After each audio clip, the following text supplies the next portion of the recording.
따라하시죠. 소망을 잃지 않은 사람들에게 임한 희소식. 어떤 신사분이 큰 가방을 들고 지하철에 올라타셨습니다.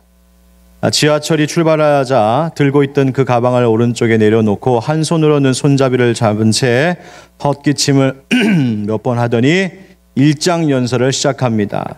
자, 여러분 안녕하십니까? 제가 지금 여러분 앞에 선 이유는 가시는 걸음 지루하지 않도록 좋은 물건 하나 소개시켜 드리려고 섰습니다. 제가 지금 보여드릴 물건은 플라스틱 끝에 솔이 달려 있는데요. 무엇인지 아시겠습니까? 칫솔입니다.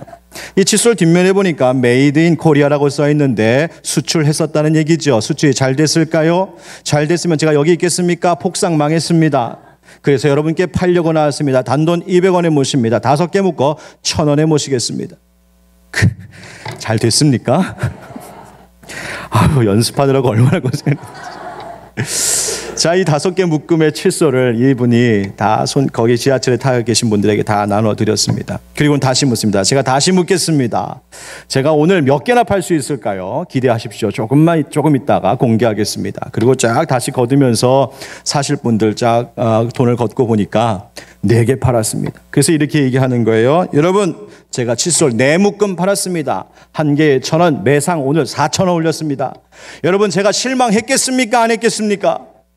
실망했습니다. 이쯤 되니까 아무 반응 없던 손님들이 이 사람을 다 쳐다보기 시작했습니다. 도대체 그 다음 무슨 말을 할까? 그러자 그때 이 신사분이 명언을 남깁니다. 여러분, 그렇다고 제가 포기할 것 같습니까? 저는 포기하지 않습니다. 왜인 줄 아십니까? 저는 다음 칸이 있기 때문입니다. 그렇습니다. 우리는 언제나 다음 칸이 있는 인생을 살고 있는 것입니다. 그래서 이런 격언이 있죠. 인생은 실패할 때 끝나는 것이 아니라 포기할 때 끝나는 것입니다. 참으로 맞는 말인 것 같습니다. 우리의 삶이란 포기하지 않는 한, 소망을 잃지 않는 한 언제나 살아갈 이유가 있습니다. 정말 많은 사람들이 험한 세상길을 살아가면서 포기하는 일들이 점점 많아지지요. 청년들이 자신의 미래에 대하여 포기하는 것들이 많아지기 시작했습니다. 기대를 가지고 누구를 믿었던 그 사람, 내가 그를 포기해야겠다 말하기도 하고, 도전하고 열심히 하던 그 일도 너무 힘들어 포기해야 하겠다 하기도 하고, 심지어 자신의 생명을 포기하는 끔찍하고 가슴 아픈 일들도 우리 주변에는 있는 세상입니다. 그러나 여러분, 실망을 할 수 있고 때로는 실패도 할 수 있지만 포기할 것은 아니라는 사실을 기억하시기 바랍니다. 우리에게는 언제나 가야 할 다음 칸이 있습니다. 또 다른 기회인 다음 칸이 있기 때문에 우리는 포기할 수 없습니다. 물론 그 다음 칸이 여전히 아무 반응 없는 세상에 나 혼자 그저 목청 높여 소리쳐야 하는 그렇게 막막하고 두려운 현실일지 몰라도, 그러나 하나님의 자녀된 우리들에게 있어서 인생의 다음 칸이란 언제나 외롭게서 세상과 혼자 마주서고 있는 그런 고독한 시간이 아니라 내 곁에서 함께 소리쳐 주시고 내 곁에서 함께 힘을 북돋아 주시는 살아계신 주님과 함께하는 다음 칸이라는 사실을 잊지 마시기 바랍니다.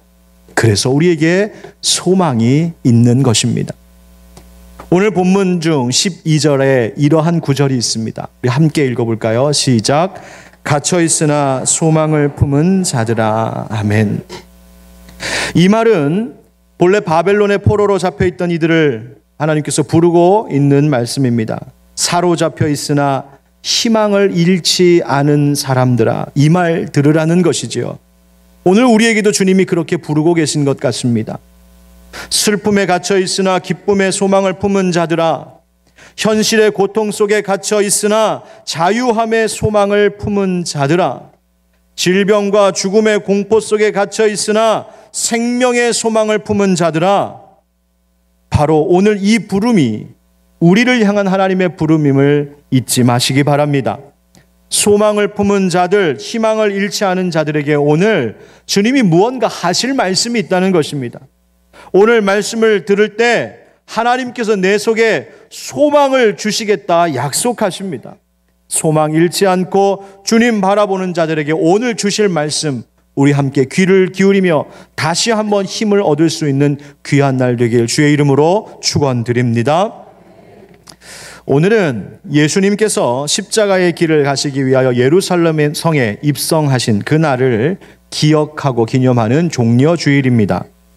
예수님께서 예루살렘에 들어가셨을 때 수많은 사람들이 길거리로 쏟아져 나와 종려나무 가지 흔들며 외쳤지요. 호산나 호산나 다윗의 자손이여 찬송하리로다 주의 이름으로 오시는 이여. 그렇게 외치며 예수님을 맞이했습니다.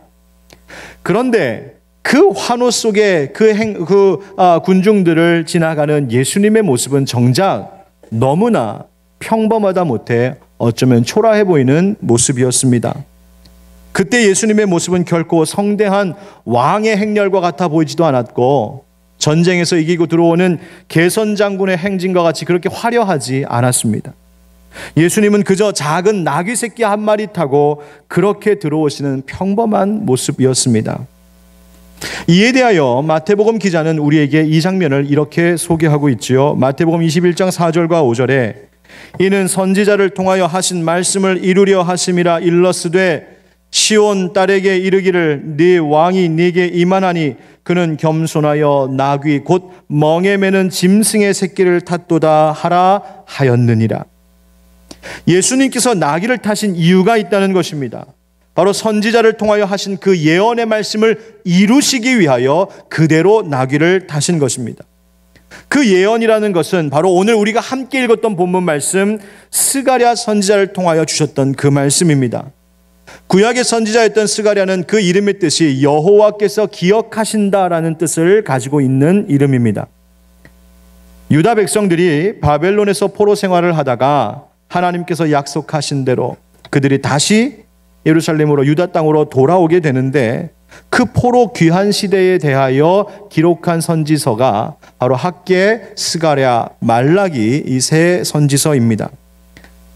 이때 바벨론으로부터 귀환한 이 유다 백성들이 돌아와서는 무엇을 하기 시작했냐면 그 잃어버린 무너진 예루살렘 성전을 재건하고자 했습니다. 그러나 안으로 밖으로 어려운 난관에 계속 부딪히면서 그 성전 재건 사업이 멈추게 됐고 16년 동안 방치되어 있었습니다. 그때 학개 선지자가 다시 이 성전 재건 사업을 시작해야 한다고 책망조로 또 격려하며 그렇게 유다 백성들을 일깨울 때 이 일이 끝까지 완수될 수 있도록 유다 백성들에게 신념을 불어넣고 소망을 불어넣는 그 일을 한 이가 바로 제사장 가문 출신의 스가랴 선지자였습니다.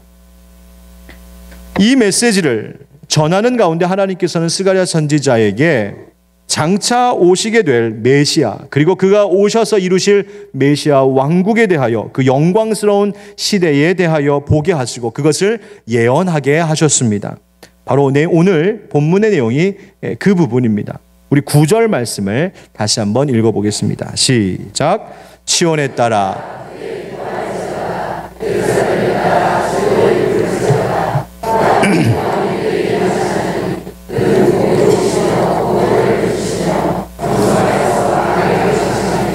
나귀의 작은 것 곧 나귀 새끼니라. 아멘. 예루살렘 백성들에게 왕이 올 것을 예언했습니다. 당시 그들은 자신들의 왕조가 다 끝났다고 생각했습니다. 유대왕 20번째 20대 왕이었던 시드기야를 끝으로 이제 다윗 왕조는 끝났구나, 그렇게 완전히 바벨론에 의하여서 패망한 것처럼 그렇게 보였습니다. 왕이 없는 백성, 자신들을 다스리고 보호해주고 지켜줄 왕이 없는 그 불안하기 짝이 없는 백성들이 바로 자신들의 모습, 자신들의 처지라고 그렇게 생각했었을 당시 예루살렘 사람들이었습니다. 그런데 하나님께서 스가랴 선지자를 통하여서 약속하시고 예언하시는 말씀이 왕이 오실 것이라는 것입니다. 스가랴의 그 이름처럼 여호와께서 유다 백성들에게 이스라엘에게 약속하신 바를 기억하고 계신다.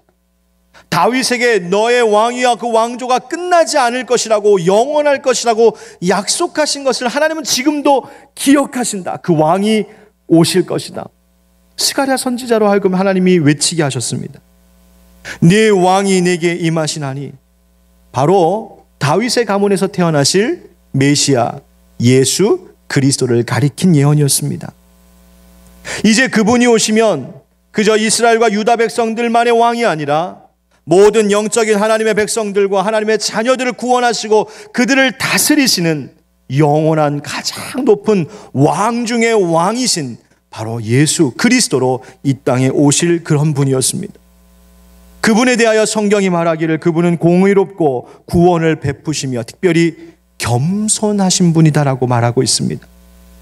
바로 그분이 겸손하신 분이라는 사실을 확인시켜 주시기 위하여, 그 말씀이, 그 예언이 그대로 이루어지는 것을 보여주시기 위하여 예수님은 겸손히 나귀 새끼 타고 예루살렘에 입성하셨던 것입니다. 이 부분에서 우리는 겸손에 대한 생각을 다시 한번 해볼 필요가 있습니다. 우리는 흔히 겸손이라고 말하면 인격적인 겸손, 또 성격적으로 참 그분은 겸손하다, 그분 배운 것도 많고 실력도 있고 가진 것도 많으신 분인데 참 그것을 자랑하지 않고 드러내지 않고 자기를 낮출 줄 아는 참 겸손한 분이다. 우린 그렇게 말하고 겸손을 그렇게 이해합니다. 물론 맞는 말이죠. 그런데 오늘 본문에서 이야기하고 있는 이 겸손이라고 하는 말은 그보다 조금 다른 더 깊은 의미를 가지고 있습니다. 여기서 쓰인 겸손이라고 하는 단어가 히브리어로 안이라고 하는 단어인데요, 그 뜻이 이렇습니다. 다른 사람에게 억압을 당하고 경제적으로 매우 곤궁한 상태에 있는 상황, 다른 말로 하면 비천한 상태, 고난을 당하는 상태라는 말입니다. 다시 말하면 그저 사람들 앞에서 자기를 낮추고 겸손한 인품을 가진 자로 예수 그 메시아가 오시는 것이 아니라 실제로 그의 출생도 비천하고 사는 동안 사람들에게 멸시당하고 실제로 아무것 자랑할 것 없이 삶이 너무나 어려운, 그리고 온갖 세상의 고난을 다 당하면서 살 그렇게 비참한 상태로 오실 왕이다라고 말하는 것입니다. 이것이 스가랴 선지자가 예언한 겸손의 왕 예수님에 대한 설명이었습니다. 그 메시아의 모습이, 그 왕의 모습이 얼마나 비천하고 좋지 않은지 이사야 선지자는 이사야서 53장 2절에서 이렇게 말하기까지 했죠. 그는 주 앞에서 자라나기를 연한 순 같고 마른 땅에서 나온 뿌리 같아서 고운 모양도 없고 풍채도 없은즉 우리가 보기에 흠모할 만한 아름다운 것이 없도다. 그냥 보기에도 아름다운 것이 전혀 없는 그런 모습, 그런 인생으로 메시아가 왕이 오신다는 것입니다. 따라서 여기서 말하는 이 겸손의 왕이라고 말하는 것은 사실 앞뒤가 맞지 않는 말입니다. 비천함과 고난이라고 하는 뜻의 겸손과 힘과 권세, 영광의 상징인 왕과는 서로 어울리지 않는, 이어질 수 없는 단어입니다. 예수님이 원래 그렇게 비천한 모습이었습니까? 아닙니다. 예수님은 하나님과 동등하신 분이시요, 예수님 그분은 하나님의 아들이시며 하나님의 나라 메시아 왕국의 주인이십니다. 하나님이 태초에 말씀으로 천지를 창조하실 때 거기에 예수님도 함께 계셨고 모든 천군 천사와 만물이, 모든 피조물들이 찬양하고 경배하기에 합당하신 그 존귀하신 분이 우리 예수님이십니다. 그분은 세상의 빛이요 그분은 세상의 생명이십니다. 그런데 그렇게 존귀하고 영광스러운 예수님이 왜 스가랴가 말하는 것처럼 겸손의 왕, 다시 말하면 모든 것들을 다 내버린 비천하고 낮은 자의 모습, 온갖 고난을 다 짊어질 그런 존재로 이 땅에 오셔야 했을까요? 그것은 결코 어울릴 수 없는 두 단어, 겸손과 왕이라고 하는 이 두 단어 사이의 그 간극을 통하여 그 엄청난 차이를 뚫고 들어오신 그 예수님의 사랑, 예수님의 능력을 보여주기 위함이었습니다. 사람들은 저마다 생각합니다. 강력한 힘을 가진 왕, 없는 것이 없는 부자왕, 세상 모든 사람들이 우러러보는 가장 높은 왕, 그런 것 생각하고 그런 것 기대하고 말할 때 예수님은 세상 사람들의 온갖 상식과 통념을 다 깨뜨리고 이사야의 말 그대로 흠모할 것 없는, 사람들이 부러워할 것도 없고 좋아할 것도 없는 그런 형편, 그런 비천한 형편으로 이 땅에 오신 겸손의 왕이셨습니다. 왜 그러셨을까요? 이유는 하나입니다. 우리가 그런 비천한 처지에 있기 때문입니다. 아유, 목사님, 제가 뭐 그렇게 대단히 잘난 것은 없지만 그렇다고 제가 뭐 비천하기까지, 뭐 비참하기까지 제가 하겠습니까? 그런데 오늘 성경에서 우리에게 뭐라고 하는지 한번 들어보십시오. 우리의 겉모양은 그럴 수 있습니다. 우리의 겉모양은 누군가가 아름답게 여길 수도 있고 뭐 존경까지는 아니더라도 그래도 좋아할 만한 모습이 우리의 겉모양 가운데 있을 수 있겠습니다. 그러나 사도 바울이 로마서 3장에서 우리에게 말하고 있는 우리의 실제의 형편은 그렇지 않습니다. 기록된 바 의인은 없나니 하나도 없으며 깨닫는 자도 없고 하나님을 찾는 자도 없고 다 치우쳐 함께 무익하게 되고 선을 행하는 자는 없나니 하나도 없도다. 그들의 목구멍은 열린 무덤이요 그 혀로는 속임을 일삼으며 그 입술에는 독사의 독이 있고 그 입에는 저주와 악독이 가득하고 그 발은 피 흘리는 데 빠른지라 파멸과 고생이 그 길에 있어 평강의 길을 알지 못하였고 그들의 눈앞에 하나님을 두려워함이 없느니라 함과 같으니라. 저것이 우리들의 모습이라는 것입니다. 소망이 없다는 것이죠. 모든 개신교인들의 공통된 신앙고백 중에 하나인 웨스트민스터 신앙고백 제6장 인간의 타락과 죄와 형벌에 관하여 진술하고 있는 내용은 이렇습니다. 원죄와 실죄는, 원죄는 아담으로부터 온 죄요 실죄는 내가 실제로 짓는 죄를 이야기합니다. 이 죄들은 다같이 하나님의 의로우신 율법을 위반한 것이요 그것에 반대하는 것이므로 죄는 본질적으로 죄인에게 죄값을 가져옵니다. 그 죄값으로 말미암아 죄인은 하나님의 진노와 그 율법의 저주에 매여 있습니다. 그 결과 그 죄인은 죽음이나 모든 정신적, 시간적, 영원한 비참함을 피할 수가 없습니다. 우리 인간이 그런 상태라는 것입니다. 우리 인간은 죄인이기 때문에 죽음도 피할 수 없고 정신적으로, 시간적으로 어떤 영원함에 있어서도 그 비참함을 피할 수 없는 존재가 우리라고, 우리 인간이라고 성경이 말하고 있습니다. 이런 상태에 있는 우리들을 대표하여 우리의 죄를 대신하시기 위해서 그분이 그런 비참함 속에 오셔야 했습니다.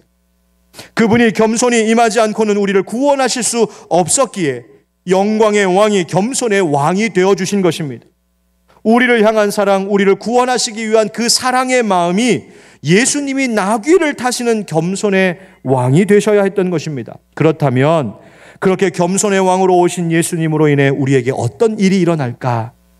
그 겸손의 왕으로 오신 예수님을 소망으로 붙드는 자들에게 주시는 희소식이 있다고 오늘 성경이 우리에게 말해주고 있습니다. 어떤 소식일까요?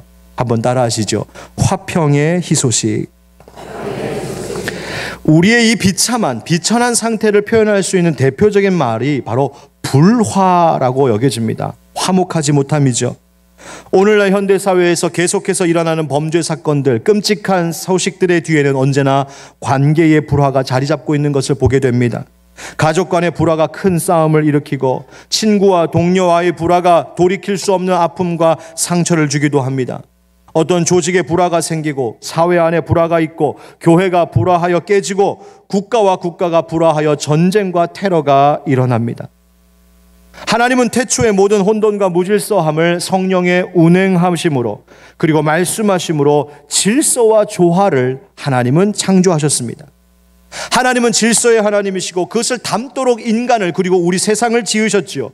그런데 인간의 죄가 그 모든 조화와 모든 균형과 형편을 다 깨뜨리고 말았습니다. 가장 심각한 문제는 무엇이었냐면 하나님과 인간 사이의 화목함이 깨져버렸다는 것입니다. 죄가 하나님과 우리의 관계를 완전히 막아서고 하나님과 화평할 수 없도록 하나님 안에서만 만족할 수 있는 우리를 하나님과 화평할 수 없는 불화한 존재들로 죄가 만들어버렸습니다. 결국 우리 모두는 하나님과 결코 관계 맺을 수 없는 비천한 상태에 떨어지고 만 것입니다. 이 세상의 모든 문제가 바로 하나님과의 불화를 통하여 이루어지는 일들입니다. 그 문제 때문에 결국 우리는 우리 자신과도, 다시 말하면 나 스스로와도 화목하지 못할 때가 있습니다. 나를 용서할 줄 모르고 나를 용납할 줄 모르고 내 속에 수백 개, 수만 개의 수많은 이야기들과 생각들로 갈라지면서 내 안에 일어나는 그 내적 분열이 내 삶을 형편없이 어지럽게 만드는 일들도 있는 비참한 상태가 바로 우리들의 모습입니다. 죄로 인하여 시작된 하나님과의 불화가 내 내면에 영향을 미치고 우리의 가정을 깨뜨리고 교회를 깨뜨리고 사회와 국가도 불화하게 만들어 버렸습니다. 그것이 우리들의 모습입니다. 그런데 오늘 하나님께서 말씀하시는 것은 그 불화의 문제를 해결하실 분이 오신다는 것입니다. 10절 말씀 같이 읽죠. 시작. 내가 에브라임의 병거와 예루살렘의 말을 끊겠고 전쟁하는 활도 끊으리니 그가 이방 사람에게 화평을 전할 것이요 그의 통치는 바다까지 이르고 유브라데 강에서 땅 끝까지 이르리라. 아멘. 그렇습니다. 겸손의 왕은 곧 화평의 전달자였던 것이지요. 예수 그리스도께서 이 땅에서 이루신 그 일, 그분이 이 땅에 오심과 고난받으심과 죽으심과 부활의 모든 사건들을 통하여 먼저는 우리를 하나님과 화평하게 하셨습니다. 그리고 우리를, 예수 믿는 우리를 하나님과 화평하게 하심으로 나 또한 이 세상 가운데 화평을 전할 수 있는, 화목하게 하는 직분을 우리에게 허락하신 분이 주님이십니다. 그리고 그 하나님과의 화평을 이루면 나 자신과의 화평도 이루어져 내 내면에 평화를 주시는 것이죠. 하나님과의 화평을 알게 되면 가정 안에도 화평이 다시 한번 회복되고 우리의 모든 모임과 교회와 관계 모든 것 가운데 화평을 보게 될 것입니다. 예수 그리스도를 통한 하나님과의 화평을 알면, 예수님이 우리에게 허락해 주신 하나님과의 그 화평함을 알게 되면 이 세상의 전쟁도, 이 세상의 분열도 그 안에서 해결될 수 있게 될 줄 믿습니다. 모든 화목의 시작은 바로 겸손의 왕이십니다. 이것이 그분이 들려주신 첫 번째 소식이지요. 혹 여러분들의 주변 가운데 불화하여 아파하고 계신 분들 계십니까? 혹 여러분 스스로가 지금 화목하지 않은 어떤 관계 때문에 아파하고 계신가요? 혹시 가족들과 화목하지 않거나 나의 지인들과 관계가 화목하지 않거나 교회 안에서 화목하지 않거나 아니면 내가 나 자신과 지금 화목하지 못한 상태에 혹시 계십니까? 그렇다면 우리에게 화평을 전할 것이라고 예언해 주시는 바로 겸손의 왕 예수 그리스도를 소망으로 품으시기 바랍니다. 예수 그리스도를 그 불화의 자리에 소개하십시오. 예수 그리스도 그 화평의 전달자, 화목 제물 되어주신 그 예수님의 이름을 그 불화하고 있는 이들에게 전하시고 또한 여러분들도 그 이름을 붙드십시오. 그러면 이 봄에 꽃소식이 올라오듯 우리의 삶의 어느 자리에선가 화평함의 꽃이 피어나게 될 줄 믿습니다. 로마서 5장 1절 2절 같이 읽겠습니다. 시작. 그러므로 우리가 믿음으로 의롭다 하심을 받았으니 우리 주 예수 그리스도로 말미암아 하나님과 화평을 누리자. 또한 그로 말미암아 우리가 믿음으로 서 있는 이 은혜에 들어감을 얻었으며 하나님의 영광을 바라고 즐거워하느니라. 아멘. 하나님과 화평 이루시는 여러분 되길 주의 이름으로 축원드립니다. 두 번째 소식이 있습니다. 따라하시죠. 회복의 희소식. 유대인들은 바벨론 포로로 잡혀있는 동안에 모든 것을 잃었습니다. 그의 삶의 터전을 잃었고 예루살렘 성전을 잃었고 예루살렘 성읍을 잃었고 사랑하는 사람들을 잃었습니다. 그들 보기에 앞으로 살아갈 삶의 소망조차 없을 것 같습니다. 그런데 놀랍게 저들은 마음속에 소망이 한 가지 있었습니다. 그것은 하나님께서 약속하신 것이 있었기 때문입니다. 하나님께서 그들을 반드시 구원하겠다고, 그들에게 메시아를 보내겠다고 약속하신 바로 그것에 대한 확신이 저들의 마음속에 소망이 되었습니다. 그래서 12절 말씀을 우리에게 전해주고 있는 것이죠. 함께 읽겠습니다. 갇혀 있으나 소망을 품은 자들아, 너희는 요새로 돌아올지니라. 내가 오늘도 이르노라. 내가 네게 갑절이나 갚을 것이라. 아멘.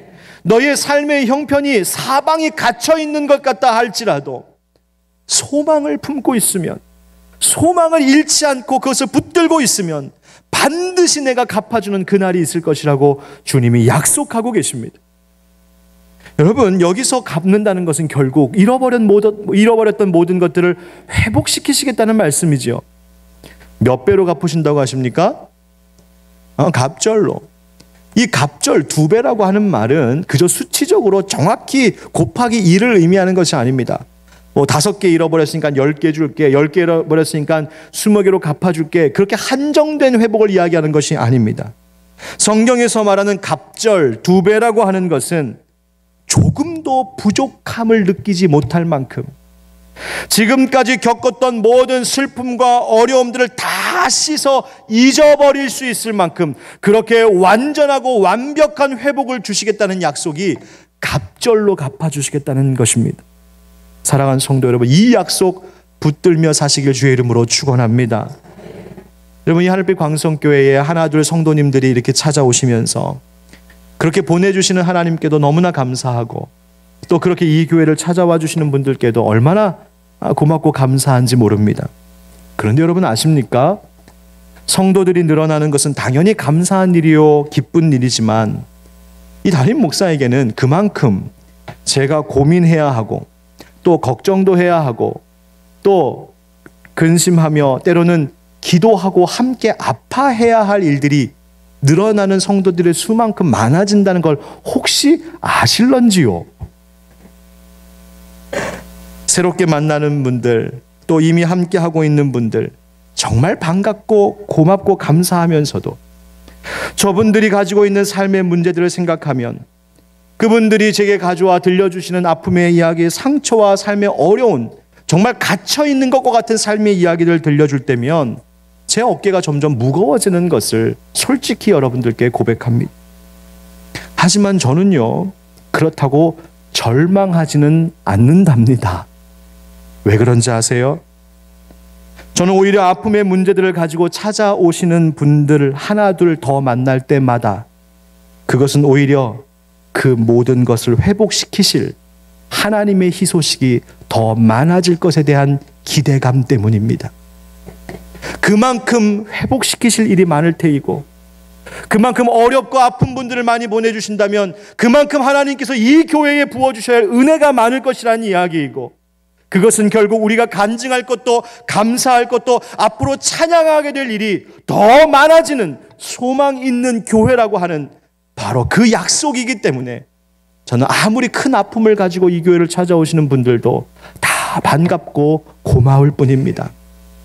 그러니 여러분, 혹 기도 제목이 있을 때 아유, 우리 목사님 안 그래도 힘든데 걱정거리 더 하나 안겨드리지 않아야지 하고서 숨기지 마시고요, 당당하게 기도 제목 가지고 찾아오십시오. 그리고 제게 말하세요. 목사님, 감사할 거리 미리 하나 더 드릴게요. 그리고 제게 아픔의 이야기를 들려주시면 함께 또 우리 교육자들과 우리 목자들과 함께 기도하겠습니다. 하나님은 반드시 우리를 모든 제자리로 돌이켜 주실 분이십니다. 갑절이나 갚으신다 하신 그 하나님, 완전한 회복을 우리에게 주실 것입니다. 여러분, 웃음을 잃어버리셨습니까? 예수님 때문에 다시 찾게 될 날 있을 것입니다. 가정의 행복을 잃어버리셔서 지금 아파하고 계십니까? 예수님 때문에 가정의 행복도 되찾게 될 날이 있을 줄 믿습니다. 삶에 만족이 없어서 미래가 막막해서 두려워하십니까? 염려하지 마십시오. 갇혀 있으나 소망을 품은 자들아, 어렵지만 예수 소망 가지고 살아가는 자들아, 그 모든 것들을 다 회복시키실 나 여호와 하나님이 있노라. 오늘 주님이 우리 가운데 말씀하고 계시는 줄 믿습니다. 세 번째 소식이 또 있네요. 따라하시죠. 존귀함의 희소식.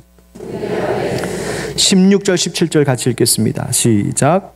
이날에 그들의 하나님 여호와께서 그들을 자기 백성의 양떼같이 구원하시리니 그들이 왕관의 보석같이 여호와의 땅에 빛나리로다. 그의 형통함과 그의 아름다움이 어찌 그리 큰지 곡식은 청년을, 새 포도주는 처녀를 강건하게 하리라. 아멘. 이날이라는 말은 그 겸손의 왕이 오셔서 화평을 전하시고 전쟁을 멈추시고 모든 것을 갚으시며 우리를 구원하시는 그날이 되면, 우리에게 적용해서 말하면 내가 예수 그리스도를 믿고 그분을 소망으로 품고 그분에게 의지하며 살아가는 그때에 바로 주님께서 무엇을 하신다고 말씀하시냐면 이 아름다운 표현을 쓰십니다. 그들이 왕관의 보석같이 여호와의 땅에 빛나리로다. 아멘. 여러분, 왕관 보셨습니까? 여러분, 근데 여기서 얘기하는 왕관은 세상의 임금들이 쓰는 그런 왕관이 아닙니다. 여기서 말하는 관이란 구약시대의 제사장들이 쓰던 관을 의미합니다. 다시 말하면 그저 값비싼 왕관이 아니라, 보기에만 좋은 왕관이 아니라 하나님께서 성령으로 기름 부어주셔서 거룩하게 정결케 하시고 성별하신 왕관. 내가 따로 떼어 너를 구별하였다. 내가 너를 이 땅 가운데서 하나님의 자녀로서 빛나게 하겠다 하시는 그 아름다운 왕관을 우리에게 씌워주시고 이 땅에서 존귀히 여김받게 하신다는 약속인 줄 믿습니다. 뿐만 아니라 그의 형통함과 그의 아름다움이 어찌 그리 큰지 곡식은 청년을, 새 포도주는 처녀를 강건하게 하리라. 이 말의 뜻은 복되고 멋진 백성들을 바라보며 하는 이야기입니다. 얼마나 그 모습이 아름다운지, 하나님이 회복시키시고 하나님이 구원하신 하나님의 자녀들이 얼마나 아름답게 될 것인지, 젊은이들은 마치 이 땅에서 나는 풍성한 곡식을 양껏 먹어서 튼튼하여지고 처녀들의 몸은 햇포도주와 같이 꽃피듯 아름답게 피어나게 되는다고, 바로 겸손의 왕이 오시면 그렇게 될 것이라고 약속하고 계신 것입니다. 이 모든 것의 뜻이 무엇인지 아십니까? 하나님이 우리를 이 땅에서 존귀히 여김받게 하시겠다는 뜻입니다. 사람들이 가장 힘들어하고 두려워하는 것이 무엇인지 아세요? 누군가 나를 아무도 인정해주지 않을 때 찾아오는 두려움입니다. 젊은이들이 취업에 계속 도전하지만 어느 곳도 나를 인정해주지 않을 때 우리 젊은이들은 낙심합니다. 한참 힘을 내어 일을 할 때 40, 50대일 때도 누구도 나를 주목해주지 않으면 불안합니다. 나이가 들어가면서 점점 세상으로부터, 사회로부터, 가족으로부터 소외되는 것 같이 느껴질 때 우리는 미래가 무섭고 두렵고 외로움과 고독함 속에 살아가는 것이 바로 인간의 모습입니다. 그러나 아무리 세상이 나를 인정해주지 않아도, 어느 누구도 나를 주목해주지 않아도, 아무도 나를 존귀하다 말해주지 않아도 이 땅에 나처럼 비천한 상황 가운데 친히 찾아오신 그 겸손의 왕이신 예수님으로 말미암아 그 예수님 소망으로 품으며 살면 하나님이 나를 주목해 주시고 하나님이 나를 존귀히 여겨주시고 하나님이 나를 하나님의 자녀로 인정해 주신다 말씀하시는 줄 믿습니다. 바로 이것이 고난주간을 앞둔 우리를 향한 하나님의 뜻입니다. 폴란드 작가 쉔키에비치가 1896년 쓴 장편소설 쿠오바디스, 영화로도 만들어졌는데 여러분 들어보셨지요? 쿠오바디스 도미네, 주여 어디로 가시나이까 라는 뜻입니다. 베드로가 로마 황제 네로의 핍박을 피해서 그 베드로가 져야 했을 그 십자가, 그것이 두려워서 로마로부터 등을 돌리고 도망치려고 할 때 그 도망치는 길에 부활하신 예수님께서 거꾸로 로마로 올라가고 있는 것을 보게 됩니다. 그래서 이 시몬 베드로가 외칩니다. 쿠오바디스 도미네, 주여 어디로 지금 가십니까? 그러자 그때 예수님께서 말씀하시는 것이 네가 지기 싫어하는 그 십자가 내가 지러 간다. 그것이 바로 이 소설의 이야기입니다. 무슨 뜻인가요? 너는 로마를 포기할 수 있어도 나는 로마를 포기할 수 없단다. 너는 이 사명 포기할지 몰라도 나는 내 사랑하는 내 백성, 내 자녀들을 포기할 수 없단다. 그래서 나라도 그 십자가 지러 복음 전하러 내가 지금 로마로 가고 있다. 주님은 결코 우리를 포기하지 않으십니다. 나를 포기하지 않으셨기에 주님은 이 땅에 오신 것이요, 주님은 그래서 우리의 가정도 포기하지 아니하시고 내 사랑하는 자녀도 포기하지 않으시고 우리의 교회도, 이 한국교회도 하나님은 결코 포기하지 않으십니다. 끔찍하고 무서운 소식이 계속 들려오고 있는 지금의 한국 사회인데 그래도 하나님 이 나라 포기하지 않으실 줄 믿습니다.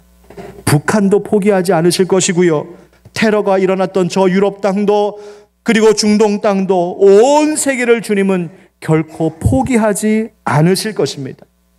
그렇다면 우리도 포기할 수 없지요. 우리도 소망 가지고 살아야 합니다. 그럴 만한 이유가 있습니다. 고린도후서 8장 9절 같이 읽겠습니다. 시작. 우리 주 예수 그리스도의 은혜를 너희가 알거니와 부요하신 이로써 너희를 위하여 가난하게 되심은 그의 가난함으로 말미암아 너희를 부요하게 하려 하심이라. 아멘. 그분이 가난해지셔서, 그분이 비천하게 오셔서 우리 살리시려고 주신 그 은혜가 있기에 우리는 오늘도 소망을 잃지 않을 수 있는 줄 믿습니다. 따뜻한 봄이 왔습니다. 만약 수일 전에 꽃샘추위가 와서 너무 추웠을 때 어떤 분이 나는 이제 이 세상에 다시는 봄이 오지 않을 것 같다고, 아마 이 세상은 계속해서 겨울일 것 같다고 단정하고, 나는 그러니까 집에서 한 발짝도 안 나와야지 평생, 그렇게 마음 먹고 혹시 지금도 방문 꼭 닫고 계신 분이 계시면 아마 이 아름다운 봄의 날씨를 그분은 지금도 못 느끼고 있을 것입니다. 사랑하는 성도 여러분, 혹독한 추위 같은 그런 어려움 속에 갇혀 계십니까? 그러나 소망을 품으십시오. 주님 주시는 축복의 희소식이 곧 당신에게 찾아올 줄 믿습니다. 우리 찬양 하나 하죠. 약한